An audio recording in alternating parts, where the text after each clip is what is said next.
তো hello friends, আজ March মাসের 1 তারিখ আর এখন সময় হয়েছে ওই সকাল 8:30টার মতো। তো আমি ঘুম থেকে উঠে ছাদে চলে এসেছি। আর এখানে দেখো আমাদের গোলাপ গাছে একটা গোলাপ ফুল ফুটেছে আর একটা টমেটোও হয়েছে। তো আজ বাইরে অনেক রোদ। দেন ফ্রেশ হয়ে বিছানাটাও গুছিয়ে নিয়েছি। আর একটা আপু আমাকে জিজ্ঞেস করেছিল এই বেড কভারটা কোথা থেকে নিয়েছি। তো এটা আমি মিশো অ্যাপ থেকে নিয়েছি। তো মা আগের দিনে একটা কম্বল ক্লিন করেছিল, তো সেই কম্বলটা আমি এখন ছাদে মেলে দিয়ে এসেছি। তো দিন আমি পড়তে বসেছিলাম আর এখন আমার পড়াও কমপ্লিট হয়ে গেছে। এখন সময় হয়েছে ওই সকাল 11টার মতো। তো এখানে আমি একটু খিচুড়ি খেয়ে নিচ্ছিলাম, খিচুড়ি আর বেগুন ভাজা মা সকালে ব্রেকফাস্টে করেছিল। আর দিন জিওগ্রাফি পোস্টার মেকিংটা আমার কমপ্লিট হয়ে গেছে অলমোস্ট। তো সেটাই আপনাদের সঙ্গে একটু শেয়ার করছিলাম। কেমন হয়েছে অবশ্যই কমেন্টস করে জানাবেন। আর সবাই প্লিজ আমার চ্যানেলটা সাবস্ক্রাইব করে দেবেন আর একটা লাইক দিয়ে দেবেন।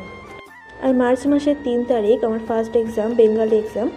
তো আমি এখন আর কয়েকদিন ভিডিও আপলোড করতে পারবো না। তো সবাই প্লিজ আমাকে সাপোর্ট করবেন।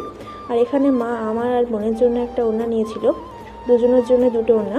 তো আমার ব্লুটা আর বোনের পিঙ্কটা, এই ওড়নাগুলো আমার খুব পছন্দ হয়েছে।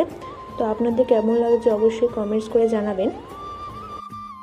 দিন তারপর আর কোনো ভিডিও করা হয়নি। এখন সময় হয়েছে দুপুর 2টোর মতো। মা এখানে রান্না কমপ্লিট হয়ে গেছে। মা বাঁধাকপি দিয়ে আর গরুর মাংস রান্না করেছিল আর এখানে করেছিল টমেটোর চাটনি। তো এক্সামের মাঝে সময় পেলে অবশ্যই ভিডিও আপলোড করব।